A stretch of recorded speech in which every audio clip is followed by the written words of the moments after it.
Yes. What is the topic of our discussion today?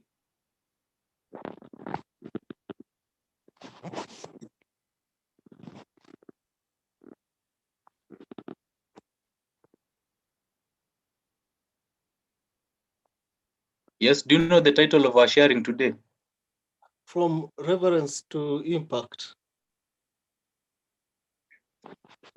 Yes, I think you've got it. It's from relevance to impact, part 1. So it means if we have part 1, there's going to be a part 2. I don't know if there'll be part 3, but I know this is part 1. And our guest, let me try pronouncing the name. Nqaba Mntungwa. I think you'll pronounce it better yourself. Welcome and take us through. And so, guys, you'll be posting comments as he'll be sharing, and also questions, so that he'll respond to the questions after he finishes sharing. Welcome, our guest. Okay, thank you so much, Eric. Really happy to be here. In power of technology.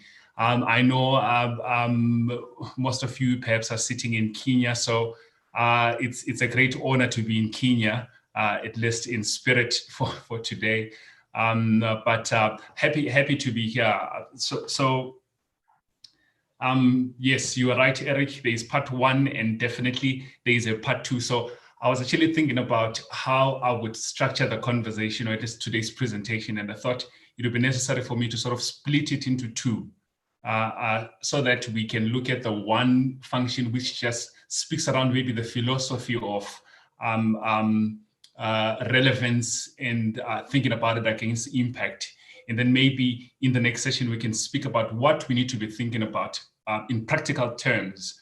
What is it that we need to start thinking about? What is it that we need to start doing for us to shift, not just discuss relevance and discuss impact, but rather shift from being just relevant, but rather shift to becoming a bit more impactful.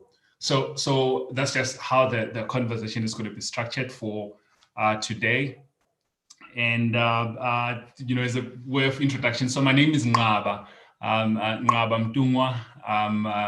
Nqaba means champion or shelter, or a place of shelter.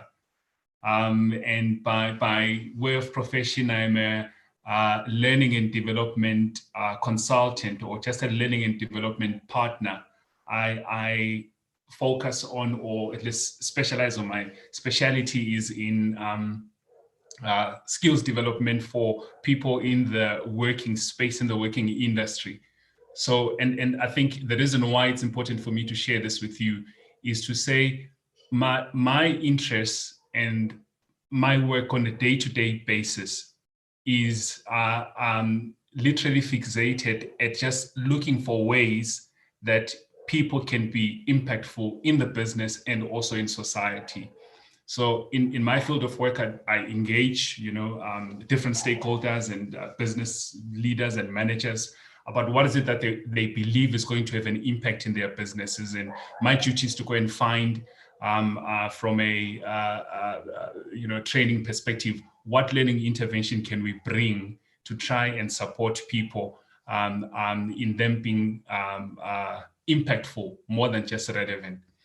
And I thought maybe as a way of introduction, it might be necessary as well to just mention that I'm a fellow young Adventist, not necessarily, well, I'm not a motivational speaker. The reason why I must make this disclaimer is when people saw the poster on my WhatsApp status, people were asking if I'm a motivational speaker and if this is one of those. No, I am not. And I think even the idea of being a motivational speaker, for me, I would still want to look at it in terms of relevance against impact, because I think as young people, as Christians, as Adventists, we need to start having conversations, and maybe hard conversations, about what it means for us to be impactful, as opposed to what it means for us to be just relevant and there. And that's just the premise at which I'm going to be sharing today's discussion. I thought also, as a way of introduction, it might be necessary to mention that I'm a newly married man, young man, to be a bit more precise. And the reason why I mention this is I'm still at a point where I'm also battling or dealing with issues of relevance against impact, and trying to find relevance or impact, or rather impact over relevance in my own personal life, in my Christian walk, in my family, right? The family that I've started, or at least the family that God has blessed me with. Looking for impact in my work, right? In my workspace, looking for impact over relevance in church. So this is not cast on stone. It's so that I can stimulate, our thinking and have us start discussing issues that are going to make us a bit more impactful in our areas, or at least where God has placed us. So if you don't mind, I'm going to just lift up a presentation. It's just a few slides that I'm going to go through just in the interest of time. And just trying to find the button.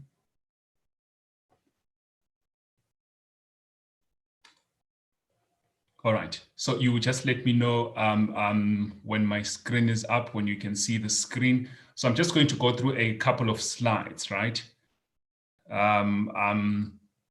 To try and sort of make the point, or at least the discussion that we're trying to have. So just as a way of confirmation, can I ask Eric to confirm, can you see my presentation on your end, from your side?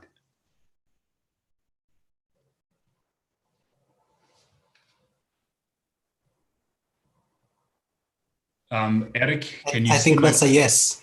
Oh, yes. Thank you so much, sir. And is it okay if I put my video on, or you want me to have my video on still? I use my hands when I talk, so you most likely will see more of my hands than my video, but I'm comfortable as well keeping my video on. Will you be comfortable with? What is not going to affect? I'm just looking for something that won't affect our bandwidth. Either way. Okay, that's fine. Let me keep the video on. So then maybe you can see the gestures, because I'm going to be moving around as I do the presentation. So as I was thinking about the presentation, I started to think about what is going to be the topic that I'm going to use. I think it's topics can also be very tough to put together, even though you know what you want to talk about. You get that internal debate. What topic must I use? Sometimes you don't want to give a topic that gives your whole presentation away, right? So you want to be careful on what to reveal before the presentation comes. So I just wasn't sure.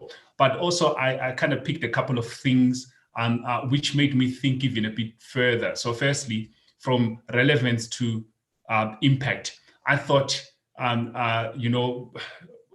a play on relevance or impact, which is ROI. And those who are in business, they know ROI means return on investment, right? And then I thought maybe I could use that. And even just that ROI piece, just that return on investment, it still remained relevant, right? Even to our discussion today, to say, when we look back at our lives, brethren, when we look back at our lives, are we able to trace or note, or at least ascertain whether or not our lives have been relevant, or our lives have been impactful in the life that we've lived? I mean, think about it. We're Christian, I think predominantly Christians on the call. But think about Christ. Christ at the age of 33, he knew that he had lived his life with all relevance, and he had enough of an impact, so much that at 33, Christ was ready to die. 33. And I think the importance of even, the Bible telling us about Christ's age around the time that he dies, is so that we can also introspect, right? And start thinking about the deep things of our lives, to say, at what point in my life am I going to be able to look back and be satisfied that truly I've added value, or truly I have been impactful, or truly I have been relevant? And when you think about relevance, you know, also you get a bit of internal debate, because I think we become so comfortable in just being relevant and being present more than us being impactful. And that's just what the discussion this evening is going to be looking at, right? That's just what the presentation is going to be looking at. So just a quick overview, and just a quick disclaimer, ladies and gentlemen, please excuse the pictures that you see. This came natural with the template that I used. So I just didn't get time enough, at least, to change the images and put something that is a bit more relevant, so to say. But in our discussion, at least in my discussion for today, I'm just going to try and make a case for relevance against impact, or rather impact against relevance, right? But I'm going to try and speak around perhaps the philosophy of relevance, at least in the context of what we're talking about today. And then I'm going to try and, in my discussion, speak about why it's important for us to start having this conversation as young people, why it's important for us to start having this conversation as Africans, why it's important for us to start having this conversation as Christians, as Adventists, right? Why it's important for us to start thinking in terms of relevance, and also thinking in terms of impact, and which way we should go, right? And then I think in our discussion next week, I'm going to bring some practical things, or what can we start doing in practical terms for us to shift at least from relevance to impact. And then, of course, today at the end of the presentation, I'll see if there's enough time. I'm going to just play a short video just to illustrate the point around impact against relevance. And I'm just hoping we'll have enough time for us to do that. So as a way of definition, ladies and gentlemen, let me put out my video, because I'm not going to be looking at it. I'm not going to be looking at the camera, and I want to be comfortable moving around. So as a way of definition, relevance is defined as the quality or state of being closely connected or appropriate, right? It is the quality or the state of being closely connected or appropriate. And as human beings, we, and you know, it's not just unique to Adventists. We as human beings in general have a tendency, or sort of a need or a yearn for us to be somewhat relevant all the time, right? We try, we do a lot in some instances to be relevant, right? To be acceptable, to be accepted, so to say. And I'm going to maybe speak on this a bit in the next slide, but maybe just to also touch on some synonyms, other words that mean relevant. There is applicability, importance, purpose, right? Application, bearing, materiality, and relevancy. And if you listen to just the pureness of these words, right? Just the clarity of these words, relevance in and of itself is not a bad thing. Relevance in and of itself is actually a great thing. It speaks to purpose, right? It speaks to importance, being applicable at the time. So it's important as young people, it's important as Adventists to think in terms of relevance, why it's important for us to be relevant in our time, or listen to the time that we live in. Look at the antonyms, or maybe the opposite of those words of relevance. It's irrelevance, right? It's inappropriateness, it's inaptness, unfitness, unsuitability, insignificance, meaninglessness, or pointlessness, or uselessness. So if in our time we are going to be successful, we need to be conscious and a bit more deliberate around being relevant, so that we are not pointless, right, or useless, or meaningless, or insignificant. So it's important for us to be intentional about what it means for us to be relevant in our time, right? But I think, you know, if you look at the other extreme as well, there are some instances where relevance does not become enough. You have to transcend, you have to go to a higher level, which is what impact is all about. And we're going to speak to it just now, right? So let's look at what the attributes of relevance are. And what are some of the things, the common things that you find when you speak about relevance? And as I was just doing a research and maybe preparing for this, one thing that I then picked up in the common things that I took into account in preparing is that human beings, us as human beings, have a natural disposition of wanting to be relevant and wanting to be accepted. And this, even when you think about it from childhood, right? I mean, if you ask a child, what do you want to be when they grow up, they would tell you the stuff, that sound cool, but even in their description of what they want to be, they are speaking about the things that they believe are going to make them relevant. Even as adults, as well as we grow, there are things that make us want to be relevant, want to be accepted, right? Want to be recognized, as per the couple of things that I mentioned earlier, right? But other things as well around relevance. Relevance is influenced by external factors.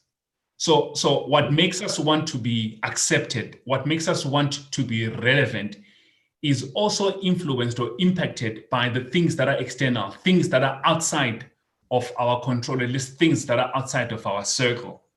So we want to be relevant. I'm sorry, I'm just hearing a bit of feedback. If you don't mind just muting yourselves from your end. So, okay, so I was on the second point there. People are, or rather we are influenced by external factors. So what makes us want to be relevant, or what drives the need for us to be relevant, is what is around us, what is outside of us that tells us that this is time for us to conform. So for example, when we went into lockdown, and I believe you in Kenya as well would have went into lockdown because of COVID-19, we had to think as a group, as a church, as an organization, what are we going to do for us to continue doing what we do, right? And we started to have church on Zoom, etc., Microsoft Teams, and all of these other, because we wanted to remain relevant even in our time, despite the circumstances. But because we had to wait, it made us a bit reactive in our nature, right? We did not think about some of those things proactively. So relevance is usually, or in often instances, it's influenced by your external factors. And also because it's influenced by external factors, relevance is not constant, right? It has to constantly change because the external factors continue to change. So it continues to move from one level to the other. It does not remain constant. It continues to move, right? So, and the points that I just made there is, it is progressive in nature. When you get to one point, for you to remain relevant, if the circumstances around you change, you need to then move. So you are constantly being influenced by the external for you to do what you need to do, right? For you to remain relevant. And it becomes inconsistent as well, because the external factors are going to influence what you are at that present moment. And also it evolves. And if you really think about it, it means then relevance is also time-bound. It's influenced by what is happening now and what is it that I need to do for me to be relevant, so to say. And I'm sorry, I keep using the word relevant. Can't find another word that I can use at least to illustrate the point. And if you really think about it, team, I just thought about an example as well, even in the Bible. And you see the devil sort of playing around our need and our yearning for being relevant all the time. And you see him do it even in the Garden of Eden. And of course, as you go through the Bible, you find even other examples, right? That speak to, or that show you our readiness or our willingness or our yearning to become relevant. So you see in the garden, the snake goes to Eve and says, if you eat of this fruit, you shall be as gods, right? And you know what, it sounds like it's a very simple language, you shall be as gods. But if you really think about it, at that point, in Eve's mind, the idea of becoming at the same level as where God is, may I ask that we all mute? The idea of being at the same level as God is what pushed her ultimately as well to make the decision of eating the fruit.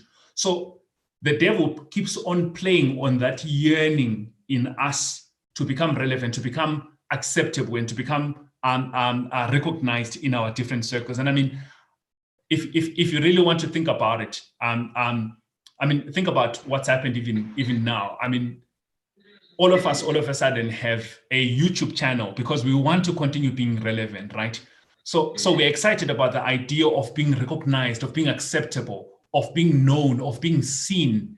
Sometimes even more than content itself, you know, we don't apply our minds around what content am I going to put out there, but you just want to be there. And I mean, think about how many people are now, and I have nothing against YouTube, but I have everything against us as human beings, and maybe us as young people or us as Christians, trying to be relevant, trying to be acceptable in society by doing things without necessarily applying our minds and choosing what is it that we need to be doing. I mean, you can think about other examples. I mean, I just noted there are kids with phones, right? We buy our small children a 4 or 5 year old a phone because we want them to be acceptable. We think a teenager, a typical 11-year-old, 12-year-old is going to be relevant and accepted if they have a mobile phone. And we never think about long-term impact. How is that going to impact them in the long run? We buy expensive clothing, we buy expensive cars, even though cheaper cars and your cheaper, you know, clothing is still going to fulfill the same goal. But because we want to be accepted, we want to be recognized, we end up doing things that are unnecessary or without applying our minds. Something that I also just mentioned there was around the element of instant gratification. The idea of being relevant, beloved, makes us want to, or at least it builds in us the culture or the mindset of instant gratification, wanting to be relevant now, because I mean, you have to be relevant now. And in some extreme cases, you know, you find people that end up doing things that are, you know, that are not right, things that they shouldn't be doing, being involved in illegal doings for them to remain relevant. And it's important, therefore, as human beings, that we become a bit more deliberate around the choices that we make and what we do and how we do it for us to have a bit more impact, which is what I'm going to speak to just now, right? And then one thing that I just mentioned as well there at the bottom is just how relevance builds a culture in us of not thinking critically around things, right? Because we are seeking, or at least we want to be recognized now. So it makes us not think deeper or think harder or think longer about things, but want to think about what is that I can do now to be accepted? What is it that I can do now to be acceptable, right? So, and the point that I'm just making, the argument that I'm just trying to make, and look, I think in the previous slide I mentioned that there's nothing wrong with relevance in and of its nature. I even gave you synonyms to say, if you listen to other words that mean relevance, they are pure, they are honest. But the challenge with relevance, if it does not come from the right mind, if it's not influenced or if it's not informed by the right mind, it comes with these other factors as well, where it then builds in us the culture of wanting things to be done now and things to be us being accepted, you know, without us critically thinking things through. And the point that I just made there at the bottom is, yes, relevance is very necessary. It is necessary, but we need to transcend relevance. We need to start thinking further. We need to start thinking a bit beyond. And if you really think about it in the context of the church, or as young people, as AY, as you know, the Adventist movement in our different spaces, it's important that we start applying our minds around what it means for us to be impactful more than just relevant. Because I mean, relevant means there is a building in a street where people come and worship, and the community can come and worship, and sometimes they can come and sort of get soup, you know, from your soup kitchen, etc. That makes us relevant. But what does it mean to be impactful? And that's just what I want to talk about now, and maybe we'll delve a bit more around this.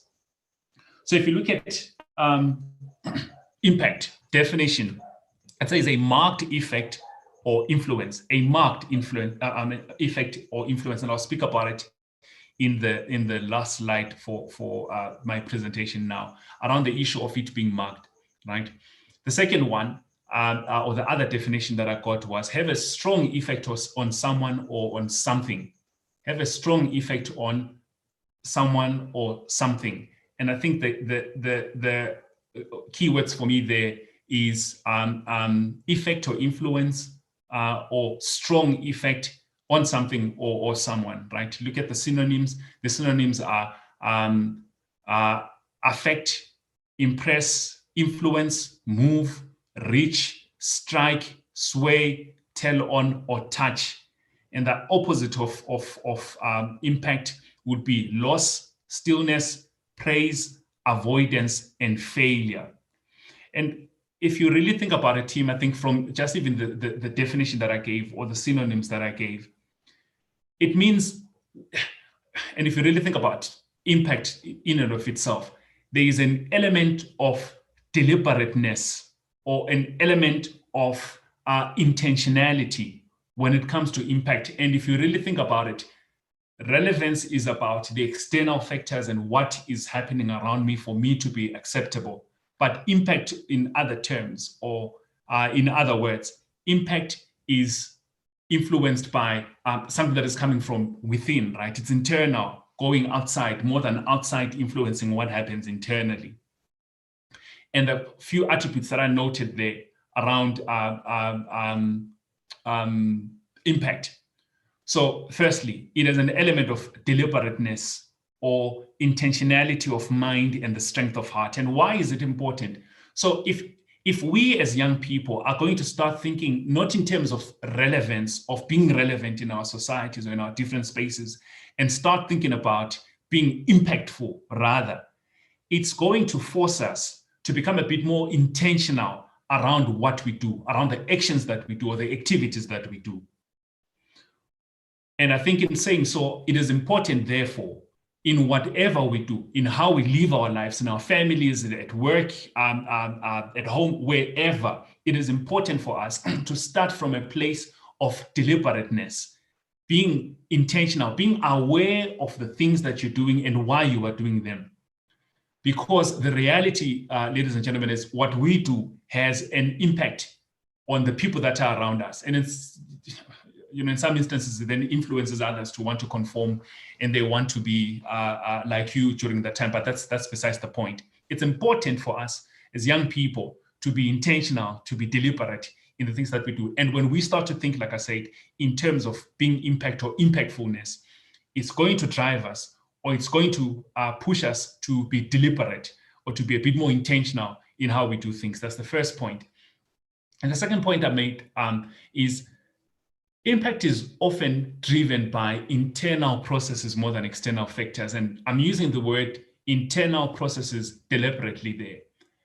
Processes meaning it's not an instant event. It's something that would have been happening over time. And I think if you reflect back on the other sessions that you've had, I saw discussions around purpose. And I know that we are doing a lot, we are reading a lot for us to be able to understand our purposes.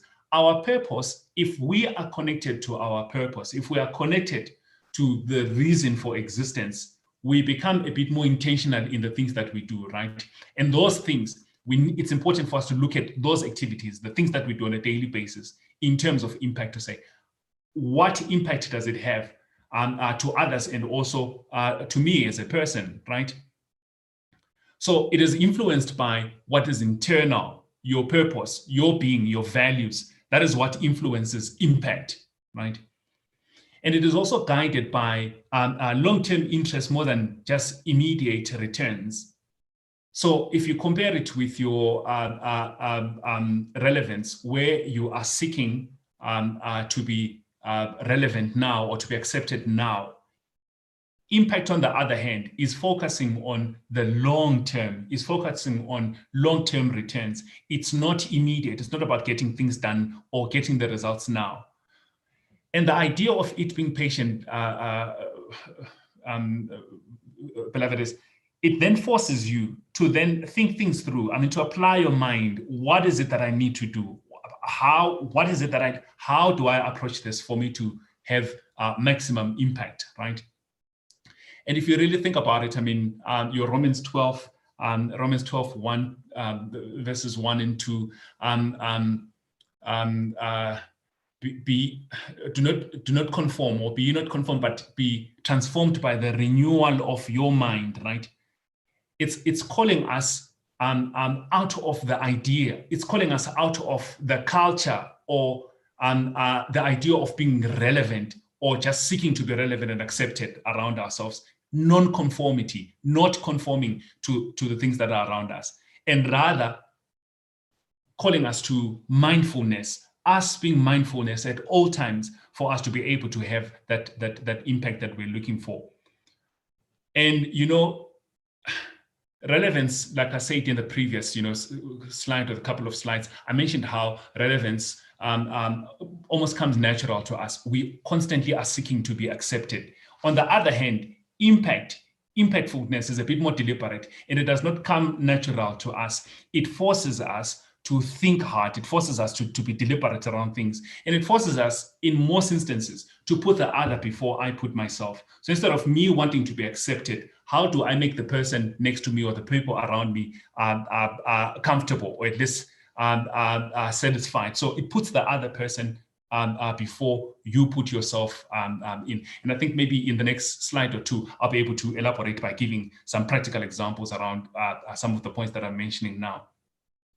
And I think as a church, in practical terms, it is important that we also start thinking around the impact that we are going to have, the impact that we want to have in society, more than just being relevant. Because relevant in and of its nature can become shallow, right? Because it seeks to be, it looks for acceptance, right? For being recognized, at least in the moment. But impact is looking at long-term. It's looking at long-term effects or benefits, in other words.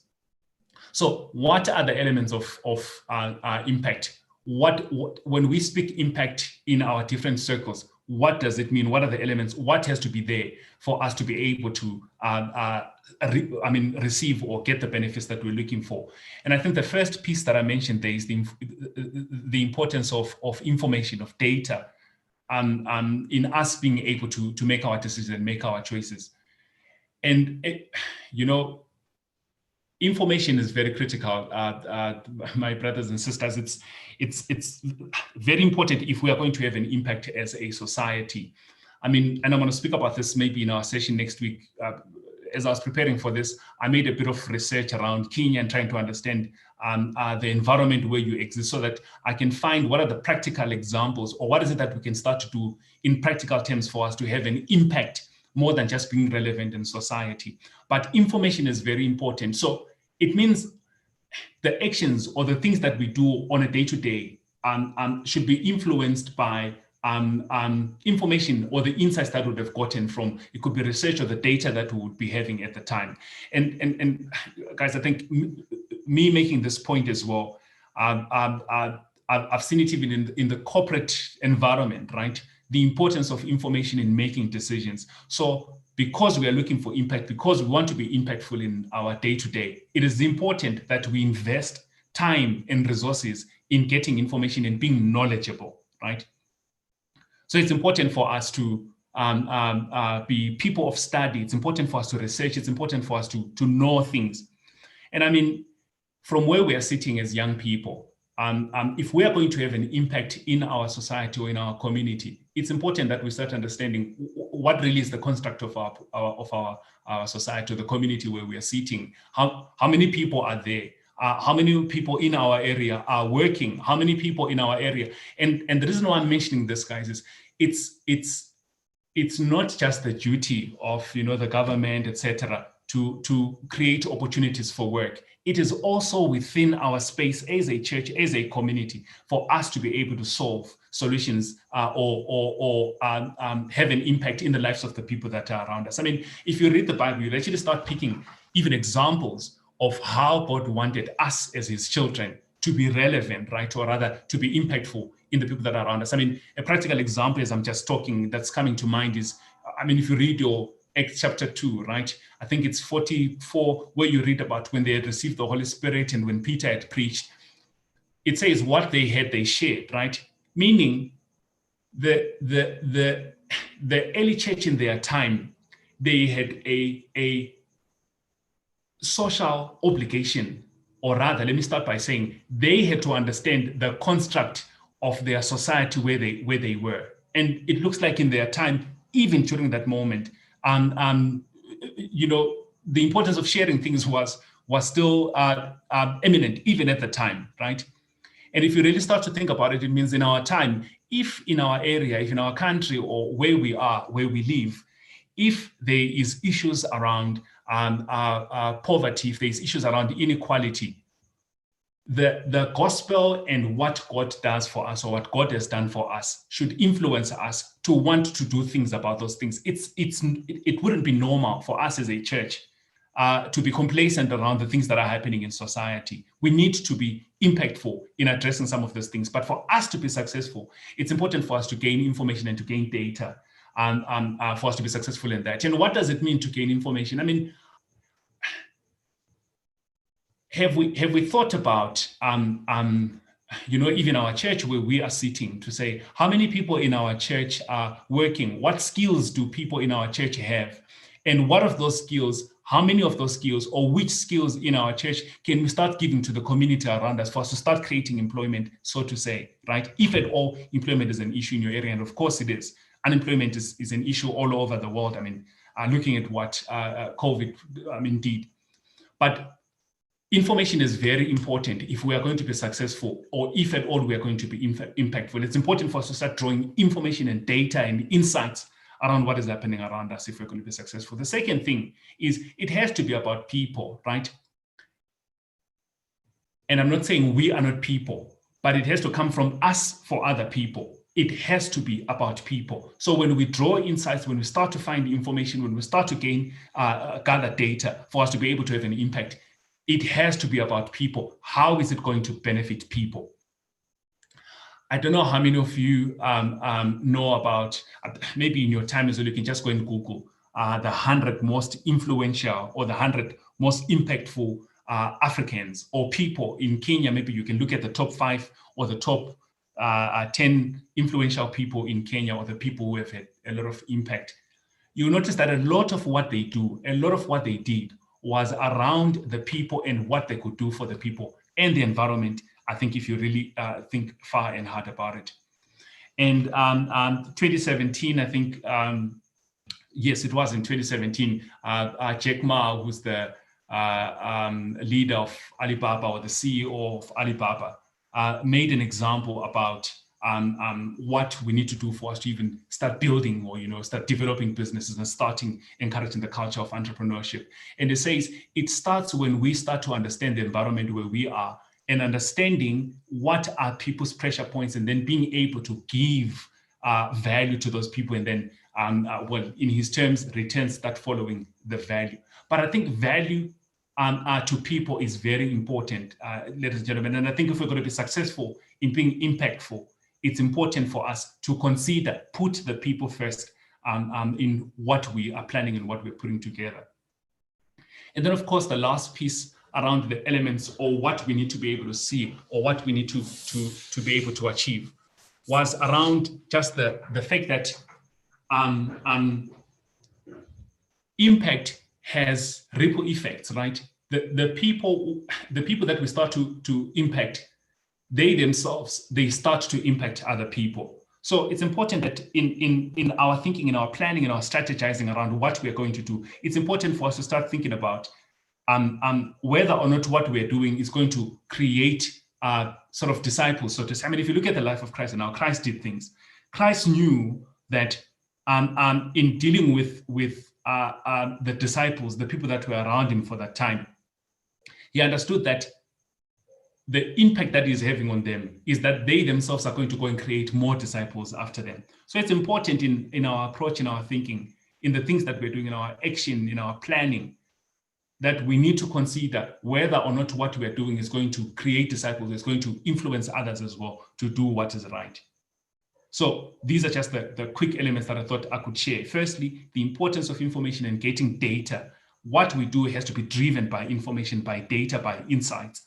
And I mean, this is not just true for us in this presentation and us being impactful, but I mean, even in the world, understanding data and data insights is a big thing, even in the corporate world, in the spaces where we find ourselves. Information is very important. The second thing is around people. It has to be about people. It has to be about people. And if we keep this in our minds, we would know whether or not we're having an impact or we are not having an impact. And of course, the last piece that I just mentioned there being around the ripple effect, whether or not it's going to create other people, right? So I think in just this quick slide, I just thought maybe let me just pick something as well from Ellen White. And this is a famous quotation. We've read about it. Those of you who've read Messages to Young People, you're quite familiar with it. Excuse me, but listen to this in the context of what we have just been speaking about, relevance against impact. So Ellen White says, "Dear youth, what is the aim and purpose of your life, right? What is the aim and purpose of your life?" And just how the message starts to get you thinking, if at all you have an aim, if at all you have a purpose. And people who don't have purpose are constantly going to be looking to be relevant. It's never about impact to them. So impact is driven by purpose. It is driven by aim, right? Are you ambitious for education, that you may have a name and a position in the world, right? Sounds like it's going back to the idea around relevance, which you spoke to earlier. Have you thoughts that you dare not express, that you may one day stand upon the summit of intellectual greatness, that you may sit in deliberative and legislative councils and help to enact laws for the nation? And, if you really think about this is speaking about impact. This is speaking about impact. How, if we are deliberate, if we have purpose of mind, if we are intentional enough, we are able to drive success in the different spaces where we are, right? And it even takes you as far as thinking about enacting laws, right, and coming up with laws for the nation. That is impact. And we need to, as young people, start thinking and asking ourselves, what is it that we have now that can assist us to have that level of impact in our different spaces, right?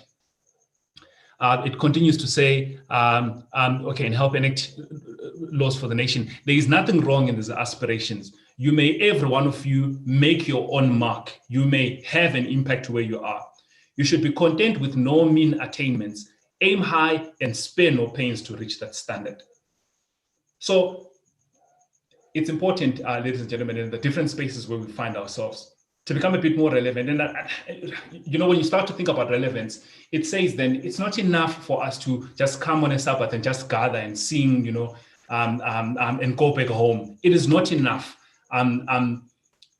Because in all reality, I mean, the things that should bring us to church, so to say, the things that Christ has done for us. But what should keep us in church and what should keep us engaged is what we can do for him in the community and in the society where we are, which is where impact or the lens of being impacted then come in or are important. So what are the 4 things that we need to do for us to become relevant? And I'm just weary of time. So the first thing, we need to start striving for solutions that are local, solutions that are indigenous. We shouldn't be looking for things that are external for us to solve for the problems that are here, because then that forces us to become relevant. But rather, if we start thinking about what is it that I must be doing now, what is available for us to be able to start solving, then we're going to start seeing that change, or we're going to start being impactful, at least in what we are doing. We need to start leveraging available resources. So as a church, as young people, we need to start thinking and asking ourselves, so what skills do we have in the church? What capabilities do we have within ourselves? And these capabilities that we have, what solution can they start giving to society? So it's important for us to start leveraging the resources that we have. We don't have to go far to think about what can we do for us to drive success.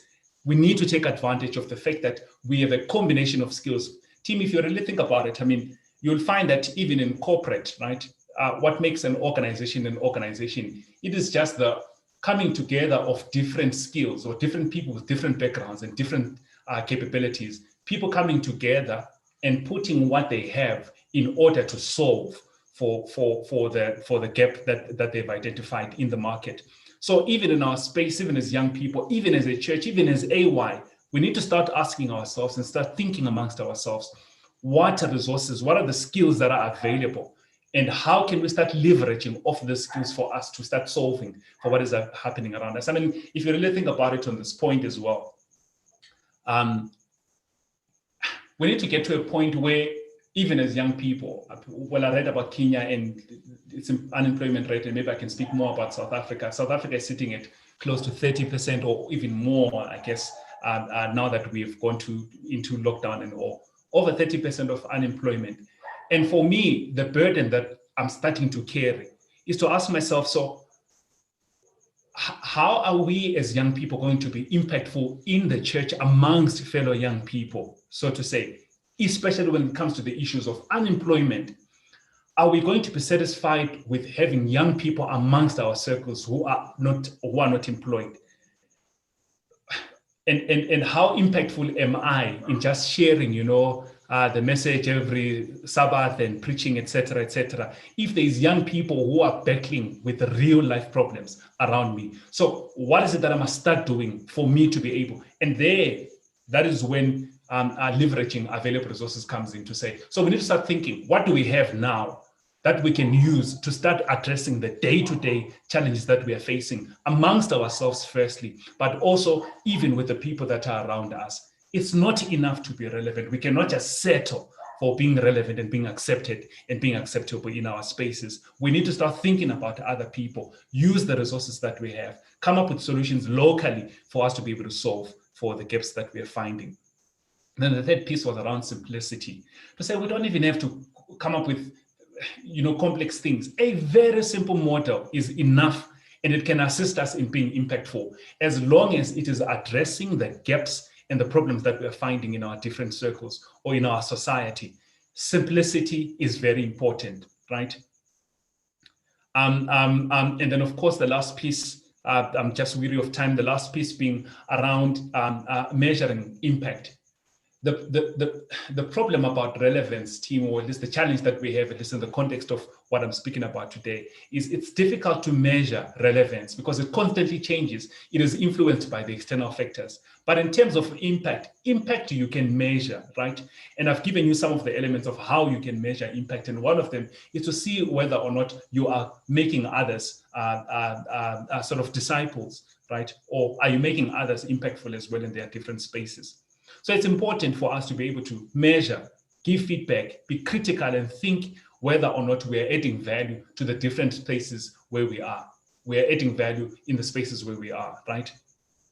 And I think I just wanted to summarize and maybe just close the presentation with just these 4 points to say, if we're going to be impactful, we need to start finding indigenous solutions that are available within our circle. That's the first point. The second piece is we need to be able to leverage available resources. And this is where data and information comes in. This is where people come in, because we need to start understanding who are the people that are around us and what skills do they have, what capabilities. And you can even do this for yourself, right, as an individual, to say, what skills do I have and how can I use my skills to impact other people? And if you really start to think around these terms, you start to notice that there is no experience that happens to us by chance, that happens to us by coincidence. I mean, when we can claim victimhood on our experiences and our past, you start to notice that the things that God has given you, the talents, the skills, the abilities, they are enough for you to have an impact to the people. The idea, what is important,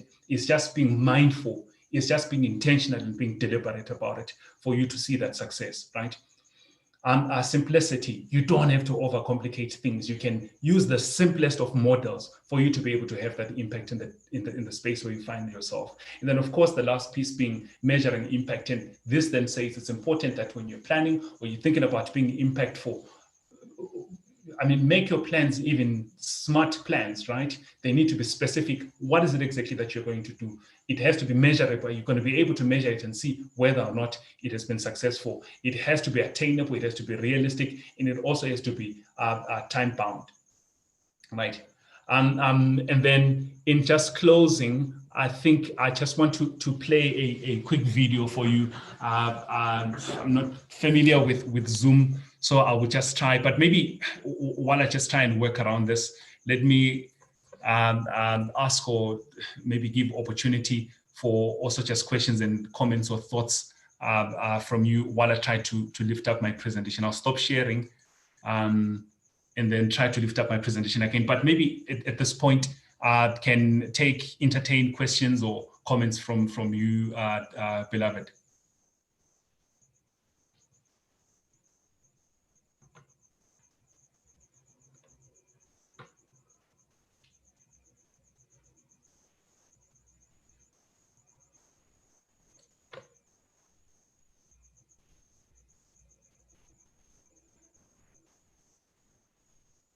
Okay, I'm just waiting for the video to pull up. Eric, can I just pull you back maybe at this point to facilitate and support us further?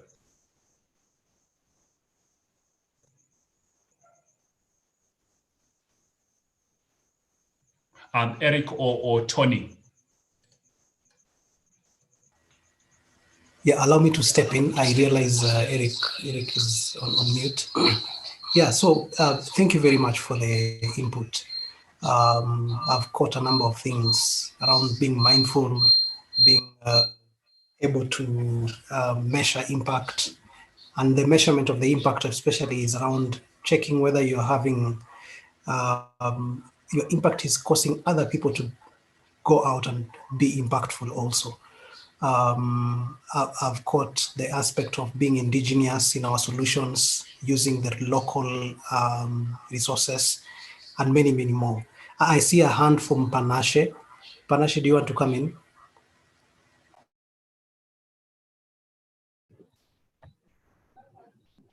Oh, thank you. Thank you. I don't know if I'm audible and visible. Yes, you are. Okay. Okay, thanks. Thank you once again for the program. I think this was an amazing discussion and a very timely topic because we need to understand how to have impact on a larger scale. But I just have a comment and then a question, right? So we often talk about how impactful and relevant truth is in our time, right? And we often move away truth from who we are as a people or as a movement. And I think understanding that the message, the gospel, the good news is the most relevant thing that we have today to bring unto humanity will help us incorporate mission in everything we're doing, from our business to our lifestyle to our associations. So truth is the most relevant thing, and the truth is Christ, because he says in John 12:32 that if I be lifted up, I shall draw all men towards me. So we are either gradually becoming part of the problem or part of the solution. We are being polarized consistently towards one end or the other. So I liked the solution that Ian proposed regarding leveraging resources, because I think a lot of times we don't do that in our circles of influence as youth, and we don't tap into the resources that we have available. So I would like to share some resources. I was attending a global summit from the 16th to the 22nd this month, so ended 3 days ago with Hive International. I don't know if you guys know ASI, Adventist Layman's Services and Industries. Those guys are a branch that has really just brought together the corporate world and entrepreneurship and business leaders. And they teamed up with Hive International and made a global summit. The global summit was about missional entrepreneurship, to understand how we can incorporate mission into the way we do work, life, and everything else. So it was amazing to learn some of the insights that we have and to see what other people are doing across the globe. And trust me, guys, we need to make change and make impact if we're going to be the people who complete the work that's there to be done. So all we sometimes need is the motivation, yes, but we also need to know that we don't need to have so much in our hands. All we need is access. And when we attend such organizations and such meetings, we're going to get access to resources. You don't need access to start a business, right? You need, I'm saying you don't need to have money on you to start a business. You need access. So Hive International was a place where people were pitching ideas, like missional entrepreneurship ideas. People want to start a fruit factory where they are drying fruits and canning fruits and also doing a lot of mission work in how they actually deliver their product. I met guys who were doing real estate, but were actually missionaries full time, but they manage real estate. And they were teaching people how to get into real estate and be the best real estate managers they can be. And all those tips and you know, pieces of advice, because we're not going to complete it without resources. But we also need to understand that if we don't channel resources properly and we don't take it upon us to be very innovative and be part of the solution to all our problems, we will be relevant in a very good way, because the truth is what is relevant about us, and we will be impactful. So we should move from being popular to being ambassadors for Christ and the mission. And I think that resource will prove essential on the long run. So I'll just share that resource. And I'd like to also ask, you know, as I close, what we currently have available for youth to tap into in terms of any current organization someone can volunteer at, any current you know, loan scheme that's there to start some kind of we need a lot of literature, right? People can get into establishing a printing press or a warehouse where they just do literature, and it can grow into a lot of different kind of revenue streams and ministerial work. So that was my final question, but thanks again for the opportunity, and I hope I've added some kind of value. Thank you so much, Panashe. Much appreciated, and I think always value your insights as well and comments. And I think you made very important points there. Firstly, the fact that, I mean, what is relevant, what is honestly going to be universally relevant is the truth, and Christ being the truth. And I think the danger or the challenge that we're facing is, so as young people, we now are seeking to be the ones who are relevant. We are seeking to be the ones who are accepted, when our duty and our responsibility is to lift up Christ, and then Christ becomes the one who drives people to himself. And I think when we start to think in terms of Christ being the one who's relevant, it actually starts making us think a bit harder, even around the businesses that we start, right? To say, what value is this business going to have? What impact? Yes, it could be relevant in the sense that it's going to generate an income, but what impact is it going to have in a person's life? And I think it's important that we start having those conversations and start thinking about this thing so that we can decide or make choices around how we are going to be successful in impacting other people, right? And another thing that you mentioned is the importance of resources, sharing resources, right? And I think it is important because it also speaks to the point that I made earlier about the importance of information. If we don't know, ladies and gentlemen, it's going to be difficult for us to drive and see that success that we're looking for. It is going to be difficult for us to influence. It's going to be difficult for us to have an impact in our different spaces if we are ignorant, if we don't have information. So it's important that we become people who read, people who are exposed to information, and then collaborate and come up with ideas of how we are going to make that a success, how we're going to drive success. So I think very important insights, very important share. And I think what should drive us always is our understanding of what Christ wants to accomplish in the people that he has positioned us around. What is it that we need to be doing on a daily basis in practical terms for us to have an impact in their lives and in and around them? So thank you so much, Panache. Great contribution and great feedback. I don't know if there's anyone who wants to make a comment as well, or should I just lift up the video and then we can have a quick share around the video and maybe close, because I'm just noting time as well as a bit behind us.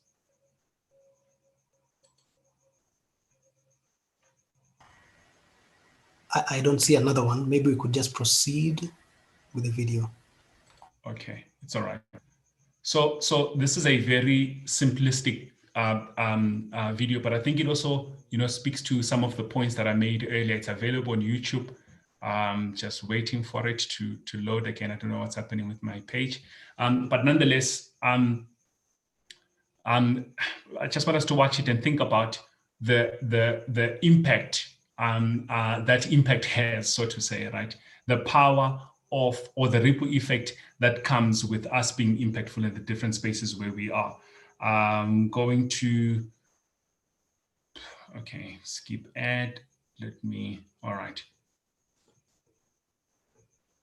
So I followed the instruction that someone gave me in the chat, and I hope it's going to work. I'm going to put it on full screen. Can you see my screen? Maybe if you can confirm for me. Yes. It's all right. And is there sound? Was the sound working before I start playing the video? Yeah. Okay, no problem. It's fine. Let's just watch the video.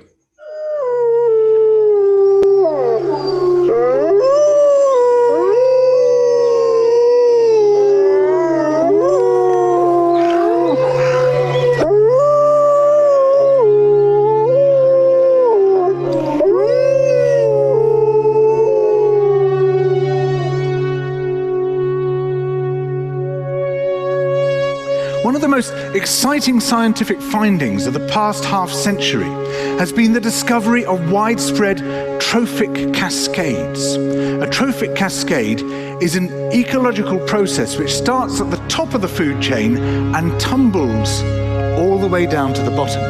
And the classic example is what happened in the Yellowstone National Park in the United States when wolves were reintroduced in 1995. Now, we all know that wolves kill various species of animals, but perhaps we're slightly less aware that they give life to many others. Before the wolves turned up, they'd been absent for 70 years, that the numbers of deer, because there was nothing to hunt them, had built up and built up in the Yellowstone Park, and despite efforts by humans to control them, they'd managed to reduce much of the vegetation there to almost nothing. They'd just grazed it away. But as soon as the wolves arrived, even though they were few in number, they started to have the most remarkable effects. First, of course, they killed some of the deer, but that wasn't the major thing. Much more significantly, they radically changed the behavior of the deer.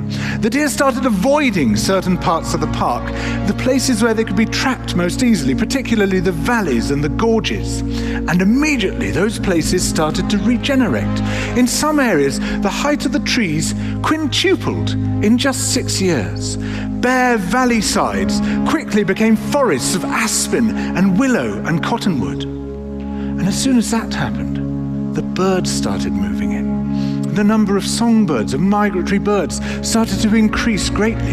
The number of beavers started to increase because beavers like to eat the trees. And beavers, like wolves, are ecosystem engineers. They create niches for other species. And the dams they built in the rivers provided habitats for otters and muskrats and ducks and fish and reptiles and amphibians. the wolves killed coyotes, and as a result of that, the number of rabbits and mice began to rise, which meant more hawks, more weasels, more foxes, more badgers. Ravens and bald eagles came down to feed on the carrion that the wolves had left. Bears fed on it too, and their population began to rise as well, partly also because there were more berries growing on the regenerating shrubs. And the bears reinforced the impact of the wolves by killing some of the calves of the deer. But here's where it gets really interesting. The wolves changed the behavior of the rivers. They began to meander less. There was less erosion. The channels narrowed, more pools formed, more riffle sections, all of which were great for wildlife habitats. The rivers changed in response to the wolves. And the reason was that the regenerating forests stabilized the banks so that they collapsed less often, so that the rivers became more fixed in their course. Similarly, by driving the deer out of some places and the vegetation recovering on the valley sides, there was a soil erosion because the vegetation stabilized that as well. So the wolves, small in number, transformed not just the ecosystem of the Yellowstone National Park, this huge area of land, but also its physical geography.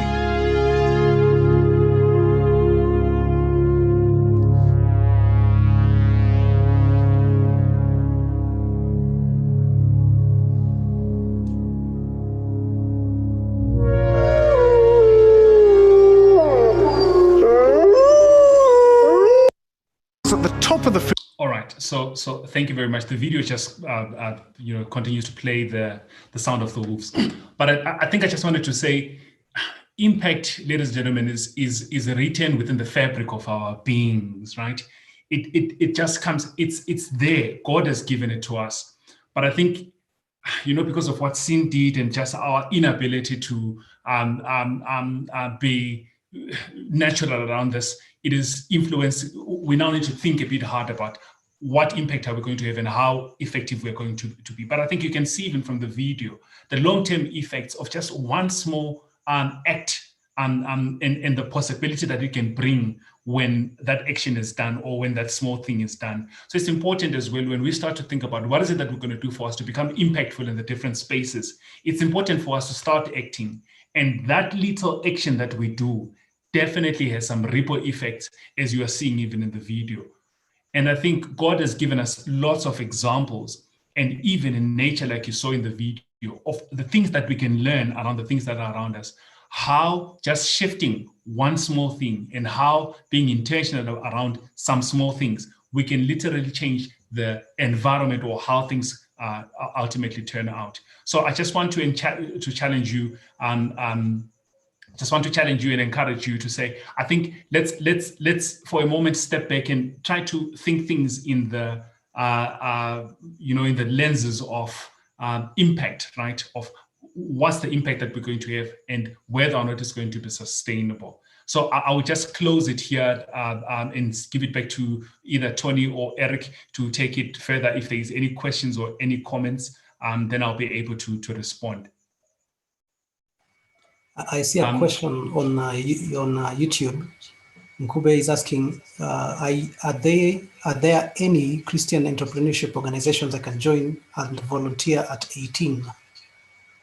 Absolutely. I think there is a lot of Christian organizations that you can volunteer in, a lot of, and then maybe we might just need to find what is available in your different, or rather in your local area, because I remember something I mentioned, I said, it's important that we try to find solutions locally where we are, because that is, we understand the different challenges that are being faced there. So definitely there will be organizations, and maybe in Nkosinathi, we can touch base offline. I'll just put my email address in the chat so that we can also have a chat. Should there be anyone else who wants to take the conversation further, we can speak about it later around what organization is available in your space that is going to assist you to be impactful in the space where you are.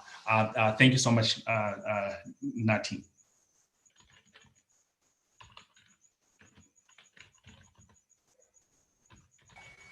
Okay, thanks very much. Allow me to ask Eric to pick up.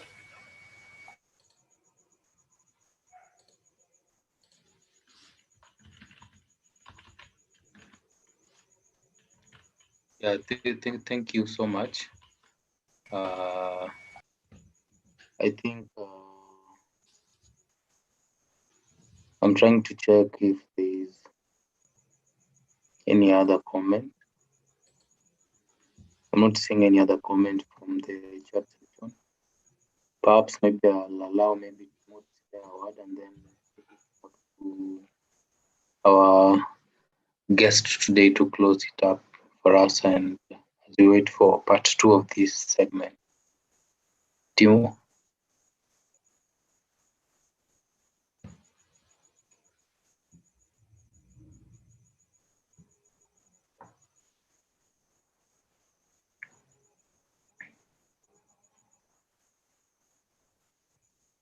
Looks like Timo is muted. So I think I've read a comment that is from Panache.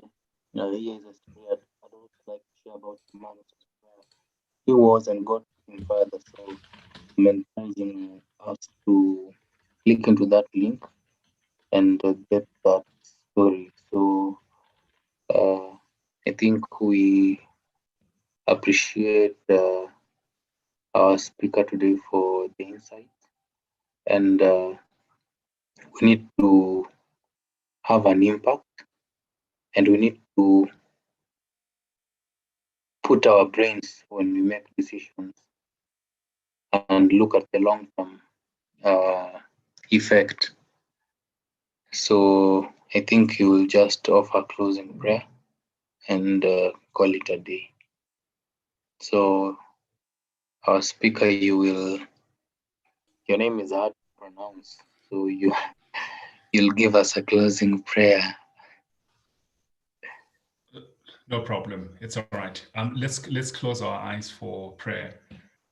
Our Father in heaven, Lord, we thank you for giving us this time this evening to come and speak, Lord, amongst ourselves as young people, as your children, around what it means to be impactful. And Lord, it can easily become just a play on words, but we see how it is important in our time, in our generation, to be a bit more intentional and deliberate around impactfulness in the spaces where we are.